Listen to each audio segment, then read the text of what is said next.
Hello, gamers. Welcome to the Ludd Church's worst nightmare. As you can see, this fleet is powered by heresy. But who knew that heresy could be so much fun? Come on, I'll give you a tour. We've got an afflictor flagship. This is a pretty classic ship. 4 antimatter blasters in the player's hands can wipe out a lot of enemies. The nice thing about an afflictor is not only that you can go crazy with it and way outsize the effect of its deployment points. For 10 deployment points, you're having a much larger effect on the battle than you should get out of 10 deployment points. But on top of that, you don't even need that many combat skills. You really only need these 3. Field modulation, because that elite bonus on the cooldown for your phase coils is pretty much essential. Elite energy weapon mastery, so you can actually afford to fire all of your antimatter blasters, and combat endurance, both for the extra peak performance so that it doesn't run out during a battle, but the elite bonus is surprisingly useful because you are going to mess up a little bit, you're going to take a shot here and there, and that combat endurance just repairs you right up so you can keep going. It really does make a big difference. This is the best way to build it as far as I can tell.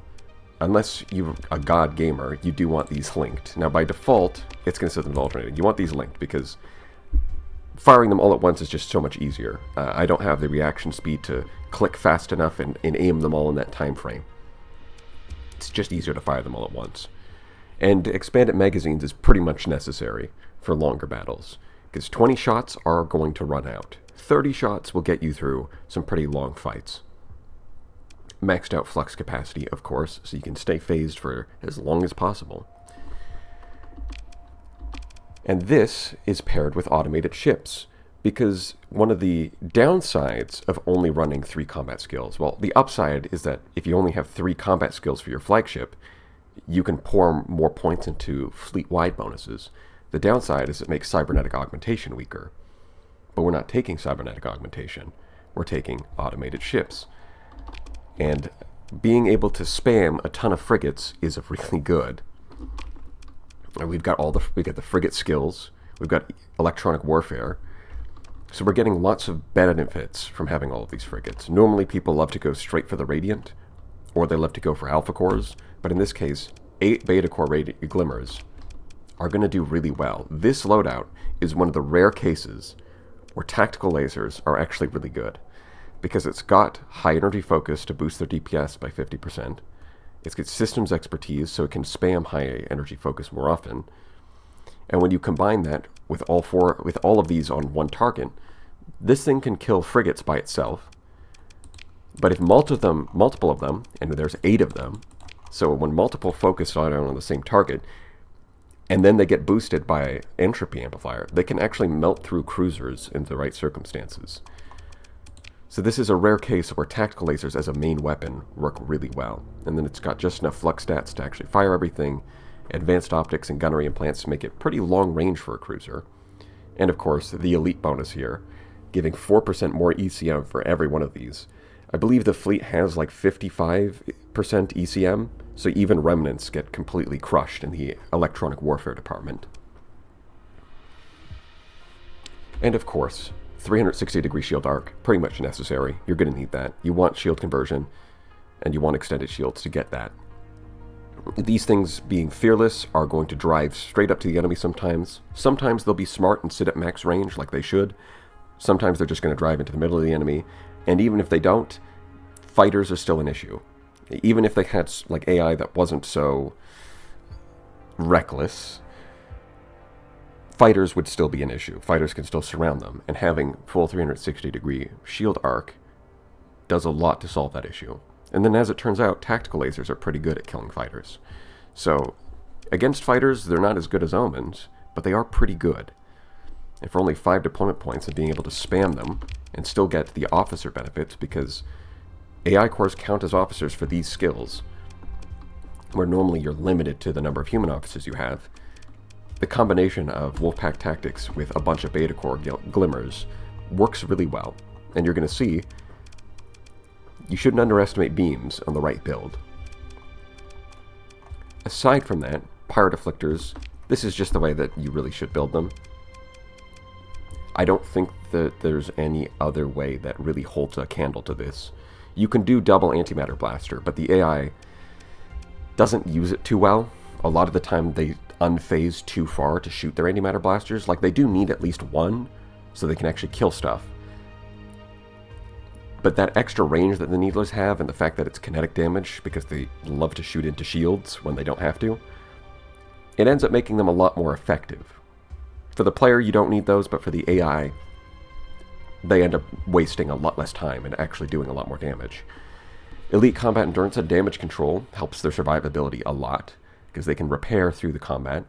I mean, they have 1,500 base hull. The Combat Endurance is giving them another 2,000, so they've basically got 3,500 hull, and then that gets boosted by damage control. Makes them survive pretty well.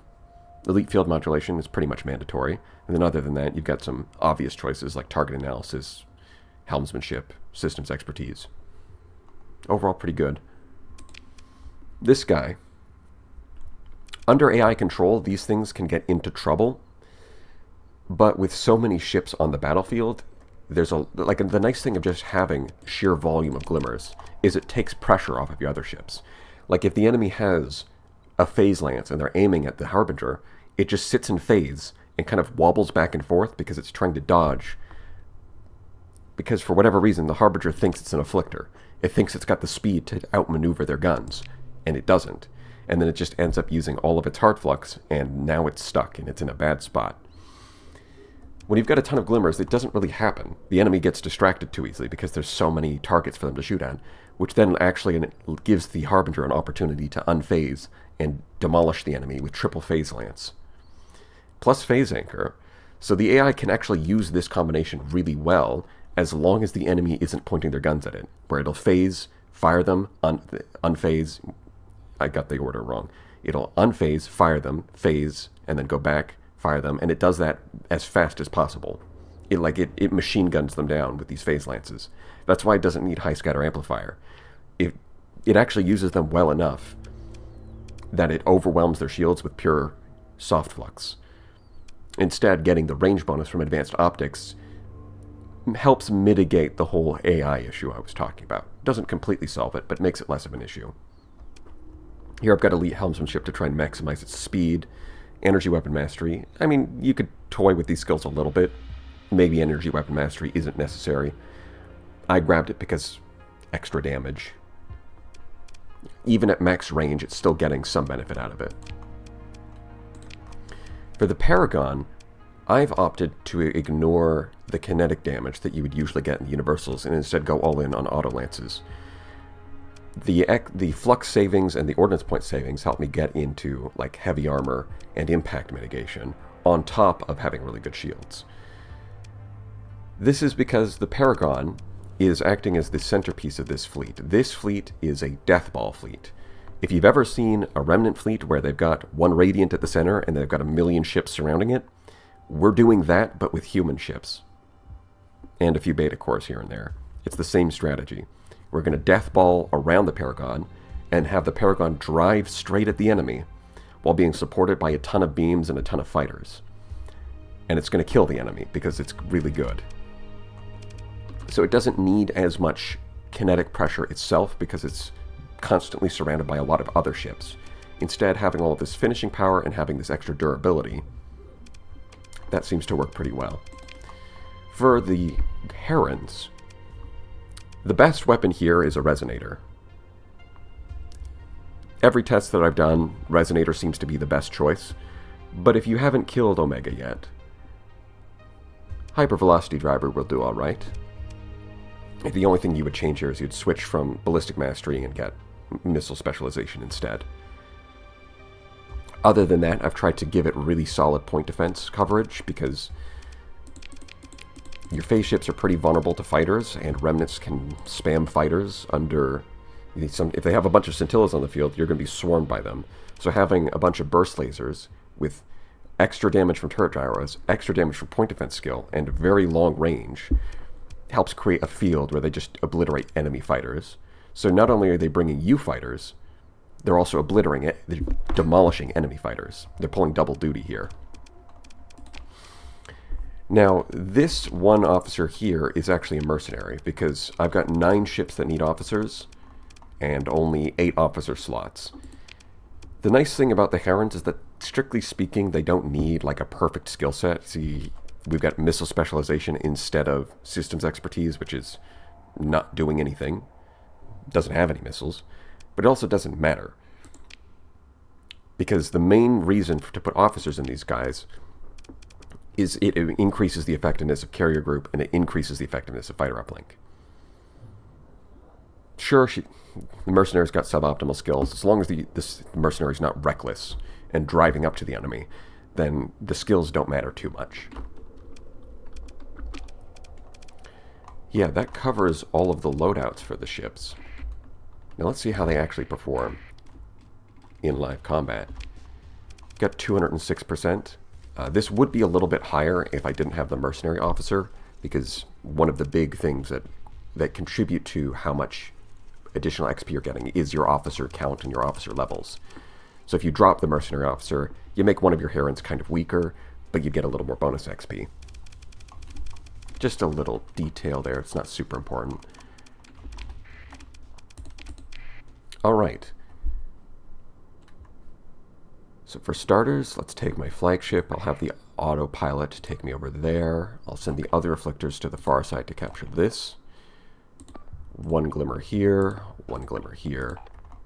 And then everybody else, set this to search and destroy, set a defense order. Now what you'll see is these green arrows versus the yellow arrows. I will be making a video talking more about how the intricacies of fleet command work. But one thing I can say right now is that there's a difference between the yellow and the green. Green means that it's been auto-assigned. This is important because anything that's got a green arrow can be automatically assigned somewhere else. So if I set another capture point, if I set like a defense point here, some of them will be auto-assigned over to this order. However, it doesn't matter how many of these I place, the yellow ones, you'll notice, don't change. That's because the yellow ones are ones that I have specifically ordered.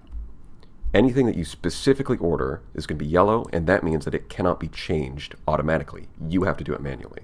So let's say I've got these herons, and I don't want them to go capture the points. To avoid that, right-click. Now their arrows are yellow. Harbinger as well. See, it's green, now it's yellow. So it will always stay on this defense order for the paragon, and it will not be auto-assigned to fight over the capture points. Just a useful little detail that I don't think gets explained. Honestly, I was kind of surprised because once you played the game enough, you kind of notice that. Like, it's just something that I noticed by playing. But to the point that I was surprised they don't explain that in any tutorial anywhere. So that is worth knowing. If you really want them to stick to an order, give them a yellow arrow. If you don't care and you are fine with them getting auto-assigned somewhere else, then you can leave it green. Alright, got a few guys over here, so we can turn this off, and I'm going to take manual control. Alright, now it is possible to one-shot these things if you land all 4 perfectly, but it is really hard. It takes some very precise aiming. More realistically, you're going to do it in 2 shots.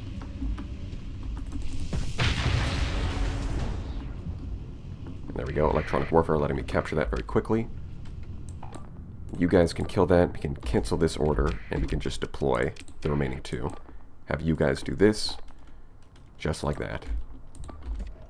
I'm not really going to fight over the capture points too much, or at least not going to let them auto-assign too much. If I want to take the capture points, I'll do it manually. Now the nice thing about having, among other things, one of the nice things about having a ton of glimmers with officers and having coordinated maneuvers is if you look at our command network, plus 625% command point recovery rate. So we're going to get another point in 13 seconds. You really do not have to worry about running out of command points with this fleet. You can give orders out like candy, and you're still going to have like 20 by the end of the battle. Which is nice. It gives you that assurance that you can take a little more hands-on approach from the tactical view.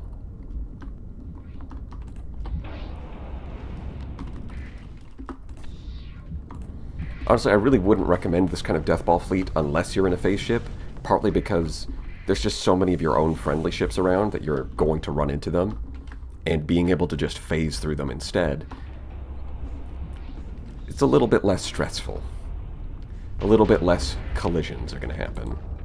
Alright, so we just tell the Paragon to go kill that, and we get to work. Now with an afflictor, you mostly don't want to target a ship that's at 0 flux. What you want to do is wait for your other ships to apply pressure first, and then swoop in to finish off the target. Like that. You basically want to do that over and over.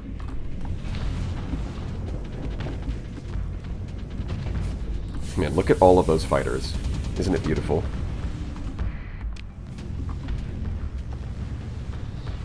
I think the bombers actually work really well with an afflictor, because what you can do is when you see a bomber strike incoming, sometimes they're going to be aiming at a target where they can't do a whole lot of damage because the enemies are like at 0 flux or something. But what you can do is you can focus the same target and boost the damage with your entropy amplifier. You would get to work together with your bombers. I mean, somebody's already used entropy amplifier. I'm going to use it again. The broadswords did a little bit of damage to the shields, and I finished it off. I actually finished it off before the rest of the bombers even showed up. But I guess that's because the fulgurant's not too durable compared to some of the other targets. Now, you can expect that some of the glimmers are going to die with this kind of fleet, just because fearless AI is fearless. It's very inconsistent. Sometimes you can get through a battle and none of them will die and they'll all survive, and sometimes they'll just drive straight up to a Radiant, or like multiple cruisers at like 90% hard flux, and they'll just die. Sometimes they do that. Alright, let's see. Yeah, it's turning its shield this way. Yeah, turn around. Face away from the Paragon. Nothing will go wrong.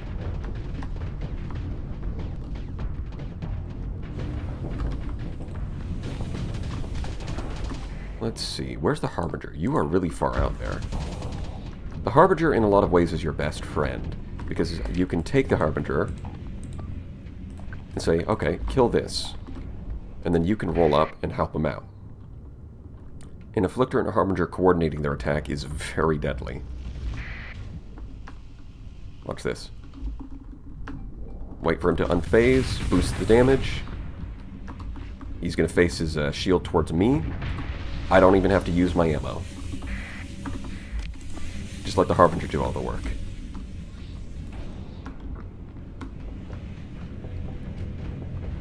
And saving your ammo is kind of important in like a double ordo fight. Maybe not like a normal, like a fight that you might realistically get into, like a single ordo, but a double ordo, you're going to need that ammo.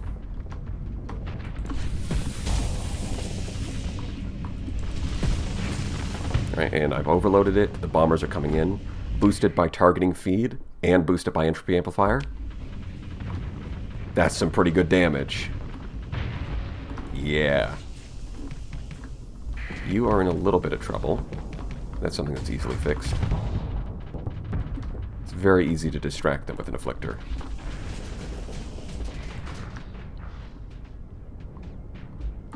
Maybe I can kill this guy too while I'm at it. Yeah, I don't really want to go for any of the capture points right now, although it would help take some pressure off. There's not any clear lines. Hello. There we go. Clean shot. Like, you really don't want to be out here by yourself. I don't know why you're so far from everyone. It's pretty unusual. At the very least, having an afflictor, being able to get around the map so fast, does let you solve problems like this. Like outlier scenarios where one of your ships gets caught by itself, which shouldn't happen, but it does sometimes. You can easily fix that issue. Owie. Spin it around, spin it around, spin it around.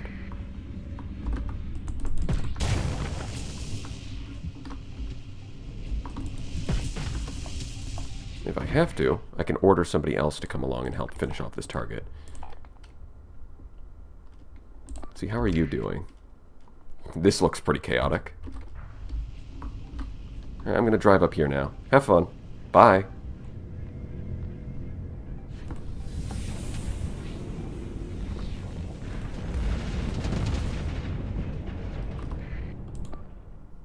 That heavy armor is putting in some work, I see. Maybe I should be helping out a little more. There you go. Ooh, the Radiant is really good about dodging antimatter blasters, though. Annoyingly. Ow. I did not see those flash bombers. Well, good thing I've got combat endurance to repair myself.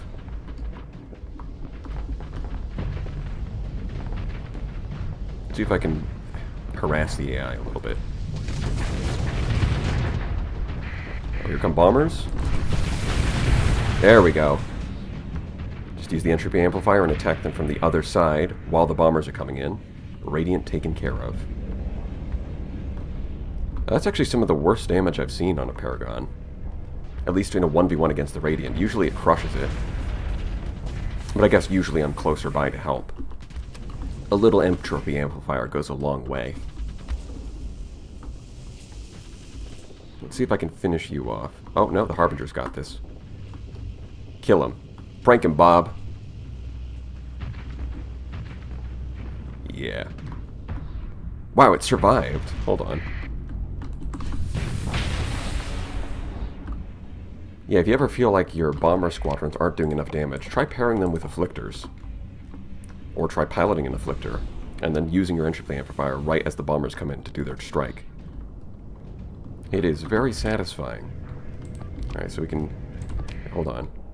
Actually don't want the afflictors going and getting assigned to the capture points. So everybody is on a yellow order here, except for the glimmers. So those are the only ones that will get auto-assigned. Because those are the only ones that I really want doing that. How are my losses looking? I've lost one glimmer.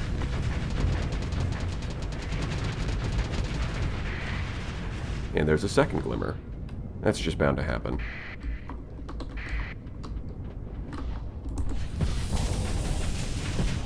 Ooh, that antimatter blaster could have been a big issue. Yeah, it's pretty unusual, but sometimes these guys do come with antimatter blasters. Gotta watch out for that.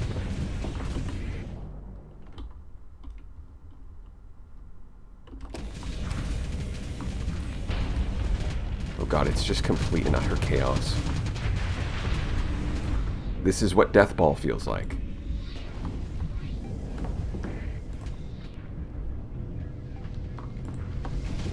Honestly, the battle actually gets a little bit harder after you kill the Radiant, because the Paragon can 1v1 it pretty straightforwardly, and then once you take it off the battlefield, they have 60 more deployment points to work with to spam their ships. Makes things a little bit more difficult. I mean, there's so many flash... I want to get in there, but there's so many flash bombers. Okay. I did it. Now finish him. Yeah. Goodbye. Ooh. All of those phase charges are very dangerous. It's a good thing that these herons are maxed out on their point defense, eh? Are you still fighting this thing? Alright, hold on. Let me help out. I don't think I'm going to get there in time to help the strike, but I can follow up. Yeah, it tanked all of those sabos, but with the boost from its system, they're still doing massive hull damage. Hold on. There we go. Let's clean that up and move on. Okay, now I can send somebody over here. Take that. Get back over to the death ball.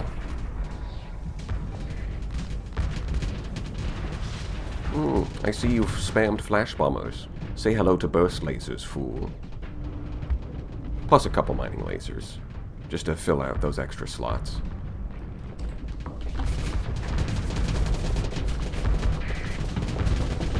I don't think I need to do anything there. That guy's dead, for sure. Just like I said, he's dead for sure.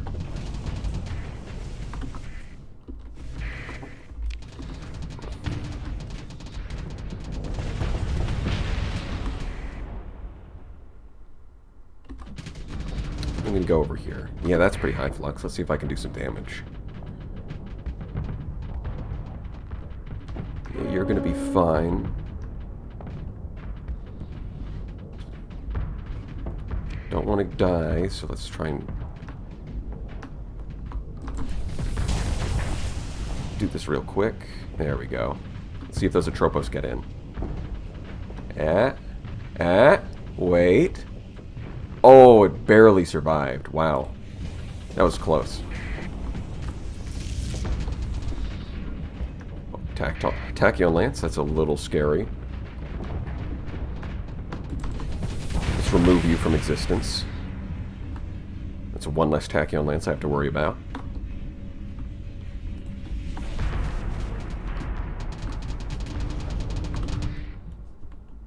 Let's see, we can throw someone over there, cancel that order. Yeah, I think what I want to do is I'm going to have... And we'll throw in the Harbinger too. All of you guys just doggy pile that guy. He's trying to flank and ruin our little formation over here. So let's just show him why that's a bad idea.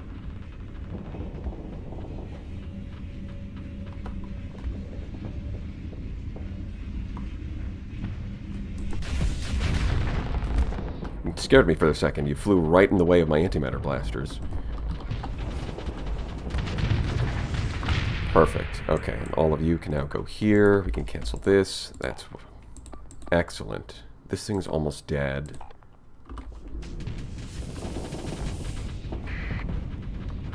See if I can finish this off. Perfect. Hold on. You can actually kill this. Since it's almost dead, if you would move. No, I really don't want it killing my glimmer. If we can help it. Now shoot. Now shoot. Yes. Yes. Perfect.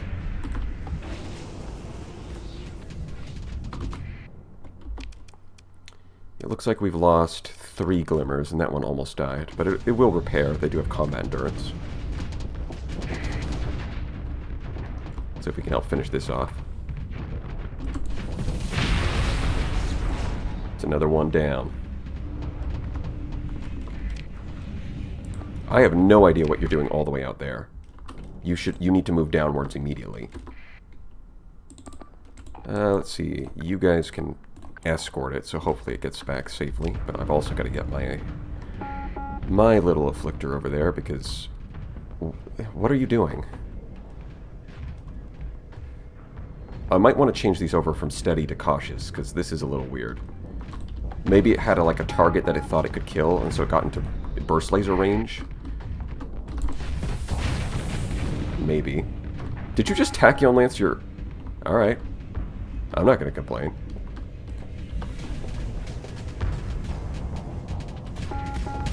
Another thing I can do is I can get in here, and yeah, he's going to aim this at me instead of aiming it at my carrier.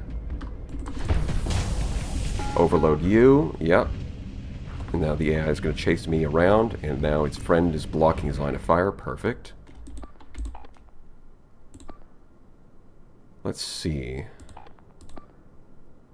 I want you to come this way. You can kill that. You guys can kill that. That looks good. You can see I've got 17 command points still. You can really toss them around. Yeah, now the AI is all backing up because they're in a little bit of trouble, aren't they? I'd love to help out with that, but I'm a little on cooldown, so give me a second. And now we can go back to the default order. Nice. Have we lost any more glimmers? No, it's just the 3 so far. We're getting close to the end, so let's see if we can get through this without losing any more. Now, Tachyon Lance is a pretty good way of losing them, so let's distract this guy.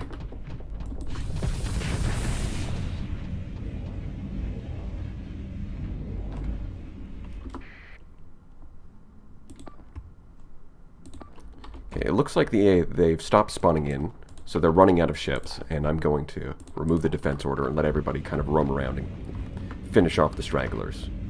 Comm relay deployed. It's a bit scary how this pop-up always looks the same as the ship destroyed messages. Getting a little nervous.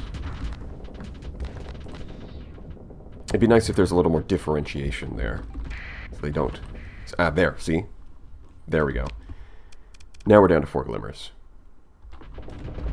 Alright, let's see. Let's take you out. Wow, you lived that? Alright. Hold on. I'll finish you off in a second. Don't you fret. You'll be with your friends soon enough. You can all go to robot hell together. Or whatever you guys consider an afterlife. Oh! Oh, he had a tachyon lance. Yeah, I should not have done that. I didn't notice. Well, well, well. What have we here? If it isn't the consequences of my own actions. Alright, you guys can all strike there. You can just do whatever it is you're doing. I guess you can hang out by that paragon. Yeah, dying is not really something you should do. I don't recommend that one. It's pretty suboptimal. Oh, come on. It's like, yes, I'm going to use my phase lance on the enemy, but then it gets distracted by termination sequence of all things. Okay, back up. You're high on flux. You need to back off. You have one job. Oh, no, let's not go there.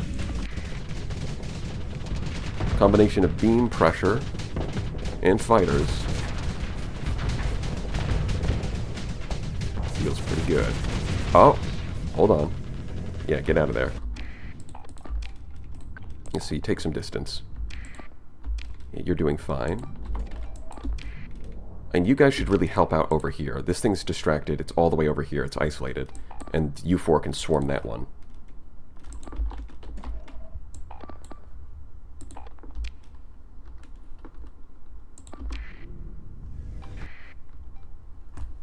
Nope, not like that. Prank him, John.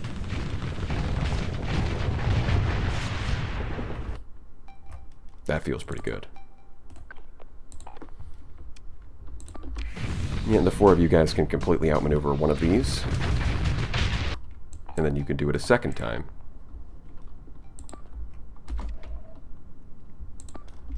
Mostly going to ignore the carriers here because they're not really a threat. The main issue is that this thing might actually kill something, especially since this one has safety overrides. Okay, yep, nope, get out of the way. Okay, just let the bombers take care of this.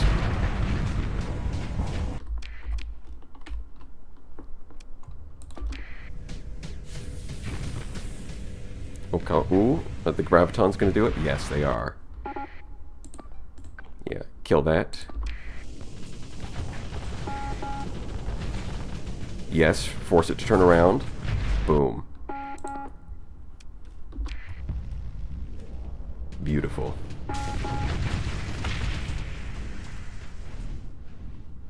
Yeah, it's got a very distinct playstyle. A little bit different from the usual, where mostly ships do operate independently. In this one, you have them all in a big death ball. So that's about it. See ya.